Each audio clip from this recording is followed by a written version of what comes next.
Ya pemirsa, masih bersama kami dalam 30 Minutes with Badan POM. Saat ini kita telah sampai dalam segmen terakhir diskusi cara memilih kosmetik yang aman. Ingin tahu kelanjutannya seperti apa? Ini dia. Beralih kepada Arzeti, karena sekarang yang dikatakan sebagai trendsetter itu tidak hanya para artis seperti yang hadir pada sore hari ini, tapi juga ada profesi baru, ada blogger kecantikan, ada vlogger, youtuber yang rupanya juga bisa menjadi panutan masyarakat dalam mengikuti tren, terutama dalam hal ini kosmetik. Dan masyarakat mengikuti apa yang mereka pakai, apa yang mereka gunakan, apa yang mereka sarankan, itu menjadi perhatian. Nah, dengan adanya profesi baru seperti ini gimana Arzeti tanggapannya? Tentunya ini juga merupakan satu acuan juga bagi masyarakat untuk saat sekarang mereka bisa melihat, memilih, kemudian mengikuti. Ini juga yang harus kita pahami bahwa kita juga harus tahu bahwa produk tersebut apakah ada badan POM-nya. Kemudian pada saat kita mau menggunakan kosmetik itu pun juga kita harus menggunakan juga. Zeti itu pasti pakai dulu lama baru mengiyakan, karena ada satu beban kalau misalnya kita mengiyakan ternyata ada efek samping di belakangnya itu nanti kan pasti mengerikan bagi kita. Iya, gitu. betul. Nah, saya ingin bertanya sekarang ke Jeremy Thomas yang tiba-tiba muncul sekarang sebagai pengusaha dari sebuah bisnis kosmetik. Ingin tahu Jeremy, setelah lama kita nggak ketemu, kenapa tiba-tiba berbisnis kosmetik? Kebetulan yang di bisnis keluarga kami adalah lipstick yang dimiliki oleh putri saya, dan ada juga beberapa bisnis yang dimiliki oleh istri saya. Kalau saya sendiri, produk kita kebetulan adalah produk lokal, dan waktu kita di tol manufacturing namanya, itu sudah langsung seperti yang Alisa bilang tadi, BPOM dan sertifikasi halal MUI sudah langsung diurus satu paket oleh perusahaan tersebut. Jadi relatively produk-produk yang kita produksi sendiri lokal itu sudah aman. Beralih kepada Pak Wisnu dari Bareskrim Mabes Polri. Ini ditemukannya kasus-kasus peredaran kosmetik ilegal itu apakah karena adanya endorse dari para trendsetter? Sebenarnya hanya 6 artis tersebut ataupun sebagai kita sempat viral kemarin itu tidak merubah ataupun tidak membuat suatu dampak yang signifikan terhadap peredaran daripada kosmetik ilegal. Tetapi karena endorsement tadi sudah disampaikan sama Mbak Arzeti, tidak hanya public figure, blogger juga, youtuber juga, kita ada sistem, ada WhatsApp juga. Di WhatsApp itu ada kayak macam WhatsApp statusnya, isinya banyak sekali, isinya pakai ini, terus tambah-tambah dan segala macam. Hal itu yang banyak sekali yang ada, sehingganya dengan kecok dia butuh, demand butuh, ada informasi yang masuk, gue coba dulu. Akhirnya seperti itu. Terima kasih Pak Wisnu. Saya sekarang beralih kepada Ibu Penny kembali. Ibu Penny, karena Badan POM ini, Badan POM RI ini mendapatkan tugas dari pemerintah untuk melindungi masyarakat dari obat, makanan, dan kosmetik yang beresiko tadi. Nah, bagaimana Badan POM melakukan pengawasan ini?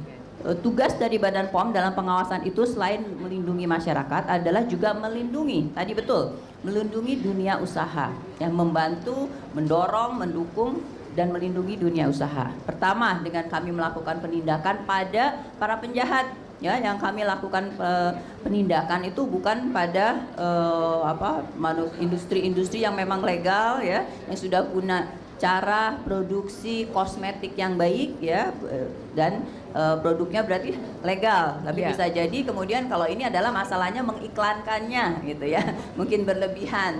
Nah, artinya adalah aspek pembinaan di sini, ya, bukan memidanakan. Kalau pemidanaan adalah untuk produk-produk yang memang ilegal, ya, produk-produk yang memang ada niat jahat untuk memproduksi, ya, di fasilitas produksi ilegal atau barang-barang selundupan. Nah, aspek peredaran online ini juga sangat rentan, ya, dengan mudahnya orang bisa memasukkan, menjual, mengiklankan produk-produk ilegal, sehingga memang di satu sisi adalah kita butuh mengedukasi masyarakat semuanya untuk menjadi konsumen cerdas, dan ini salah satu cara kita juga. Dan saya kira endorsement adalah salah satu pelaku yang bisa mengedukasi, ya, untuk masyarakat bisa memilih mana produk yang legal tadi dengan bagaimana untuk memilih bentuk-bentuk atau produk-produk yang ilegal.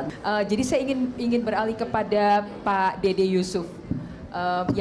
Tadi kan Ibu Penny menyebutkan bahwa kehadiran Badan POM RI ini sekarang sudah ada di 34 provinsi dan 40 kabupaten. Kabupaten kota. Padahal setahu kami itu bukankah kabupaten itu mencapai hampir 500 lebih ya Pak Dede. Nah sekarang bagaimana dukungan DPR RI dalam hal ini? Karena tentu bebannya kalau Badan POM sendirian menjadi sangat berat. Dengan adanya endorser seperti ini, itu tadi Bu Penny berkali-kali mengatakan itu sangat membantu. Nah ini dukungannya seperti apa? Wah sangat didukung sekali. Produk itu akan mencari sahabat-sahabat saya ini. Nah, saya akan cerita sedikit sebelum tadi dukungan dari DPR adalah masalahnya tidak semua perusahaan itu adalah perusahaan benar. Banyak yang nakal. Dia nggak bayar pajak, dia nggak bayar investasi, dia kemudian mensosialisasikan melalui artis yang menjadi korban siapa? Masyarakat. Nah inilah yang kami kemudian melihat di DPR, ini ada satu dimensi baru, yaitu dimensi yang namanya serbuan produk ilegal atau produk KW. Ini jauh lebih berbahaya daripada endorse yang tadi menjadi duta-duta atau menjadi brand ambassador. Mereka ada kontrak yang tidak menggunakan kontrak tadi, kan cuma bilang, kakak mau nggak endorse dibayar 8 juta, siapa yang nggak mau dibayar 8 juta? Cuman sekali endorse. Tapi ini yang menjadi masalah. Menuai bencananya di kemudian hari, kalau yang tadi mukanya geseng jadi kanker, menuntut, itu yang akhirnya terkena. Nah akhirnya kami meminta kepada Badan POM, satu harus punya deputi penindakan. Itu kita bikin kira-kira 2 tahun yang lalu Ibu ya. Kita bikin harus ada deputi penindakan. Kedua harus mampu untuk melakukan penyidikan, terus kemudian sampai kepada penuntutan ya. Tapi tentu ini pasti akan proses panjang karena kita sedang membuat undang-undang namanya pengawasan obat dan makanan. Tapi poinnya adalah harus ada pembinaan. Supaya apa? Supaya pengusaha yang pengen baik, pengen benar, jangan ditangkepin. Yang ditangkepin justru yang tidak baik dan tidak benar, gitu ya. Terus kemudian saya juga minta, Bu, jangan-jangan kepada Ibu Penny, jangan-jangan pengusaha ini kepengen jualan tapi karena ngurus perizinan repot, sulit, akhirnya mereka jadi ilegal. Akhirnya oleh Ibu Kepala dirombak juga supaya cepat, perizinan cepat, 14 hari, 3 hari dan seterusnya. Saya pikir sudah cukup bagus. Tapi tetap ada fungsi pengawasan. Apa itu fungsi pengawasannya? Harus punya comment center, dibikin juga sama Ibu Penny. Comment center, ngeliatin Facebook, Instagram, YouTube, semua dilihatin. Saya lihat itu, mereka punya pasukan, ada anak-anak muda yang ngeliatin terus ya. Nah lalu kemudian follow terus artis-artis. Kenapa? Artis-artis kadang-kadang nggak tahu. Kalau yang hadir sini semua sudah pada tahu. Tapi masih banyak yang tidak tahu. Nah inilah yang harus kita jaga. Kami meminta Badan POM, satu-satunya lembaga yang melakukan fungsi pengawasan terhadap kosmetik, obat, makanan, minta anggaran berapapun kita berikan, tetapi harus mampu melakukan fungsi pengawasan tersebut. Kita sudah hampir di penghujung acara. Marcella silakan. Ya. Iya, yang pasti selain lagi-lagi saya juga berterima kasih dan sangat mengapresiasi diskusi hari ini yang diinisiasi oleh Pak Dede dan BP POM. Saya sependapat sekali tadi dari Kabar Eskrim untuk memberantas persoalan pelanggaran ya peredaran kosmetik ini dari hulunya. Karena menurut saya segala hal yang berkaitan dengan peredaran bisnis kosmetik ini kan ada supply and demand. Artinya demand itu akan berkurang kalau supply yang baiknya juga diberantas terlebih dahulu gitu. Terima kasih. Oke, kepada Bu Penny, kita pasti ingin dengar juga himbauan dari Bu Penny. Jadi saya kira saya juga berterima kasih pada semua rekan-rekan selebriti, artis yang hadir. Pak Dede, terima kasih atas inisiatif dan kerjasama yang sudah kita lakukan. Saya kira ini memang perlu terus ya dengan visi kita bersama, kesepakatan kita bersama untuk mengedukasi, menciptakan ya konsumen yang cerdas di Indonesia khususnya untuk kosmetik dan selalu bahwa semua peredaran apakah online atau reguler seperti biasa harus adalah sudah mendapat izin edar dari Badan Pengawas Obat dan Makanan. Itu untuk aspek keamanan mutu, kualitas dan sehingga kita tidak menuai bencana ya pada para konsumen. Jadi kami selalu menginformasikan, mengedukasi untuk selalu cek klik, cek kemasan, cek label, cek izin edar, dan cek tanggal kadaluarsa. Selalu untuk para endorser atau para konsumen yang akan membeli. Terakhir kali saya hanya ingin mengucapkan terima kasih banyak karena saya sendiri juga banyak belajar. Mudah-mudahan acara ini yang memang disiarkan melalui IG BPOM_RI ini banyak dilihat, banyak ditonton, dan juga setelah ini pasti juga rekan-rekan artis akan mengkomunikasikan acara pada hari ini karena Andalah memang panutannya.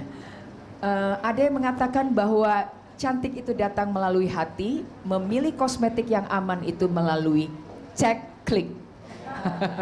Kemasan, label, izin edar, dan tanggal kadaluarsa. Saya cuma gampang tinggal mengutip apa yang dikatakan oleh Bu Penny ya, biar nempel Bu. Iya baik.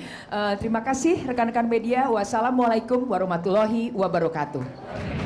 Ya pemirsa, berakhir sudah diskusi kita yang sangat menarik ini, yang pastinya bisa berperan serta dalam menambah wawasan kita dan juga pengetahuan akan pentingnya cermat dalam memilih produk kosmetik. Dan yang paling penting yang harus selalu diingat oleh pemirsa adalah selalu cek klik, yaitu cek kemasan, label, izin edar, dan juga kadaluarsa. Dari Peisho Venue and Dining, Jakarta Selatan, saya Bella Fauzi, pamit undur diri, sampai jumpa. Melakukan edukasi pada para endorser, ya berarti adalah para selebriti ya, para artis pada hari ini untuk kita menyamakan pemahaman tentang standar, tentang aturan ya. Terutama ini dikaitkan dengan bagaimana memberikan iklan yang benar. Itu karena itu adalah bentuk edukasi pada masyarakat. Ya, jadi seorang endorser itu adalah dia juga mengedukasi, memberikan informasi, jadi harus yang benar. Nah, Badan POM tentunya dalam hal ini juga ingin membangun kekuatan konsumen yang cerdas ya. Jadi konsumen yang cerdas itu ya harus diberi informasi yang benar ya. Karena itu ada di depan kekuatan kita menghadapi tadi berbagai tantangan dari sekarang banyaknya peredaran online dan di mana di dalam produk-produk yang beredar online itu banyak yang belum mendapatkan nomor izin edar dari Badan POM. Saya menghimbau tadi sebenarnya ada potensi, malahan selebriti ini sebagai endorser adalah educator. Dia harusnya mempunyai peran sebagai pemberi informasi untuk mengedukasi masyarakat, menciptakan di masyarakat kita konsumen yang cerdas. Karena itu ini kita blok kekuatan kita menghadapi berbagai kejahatan di bidang kosmetik gitu ya.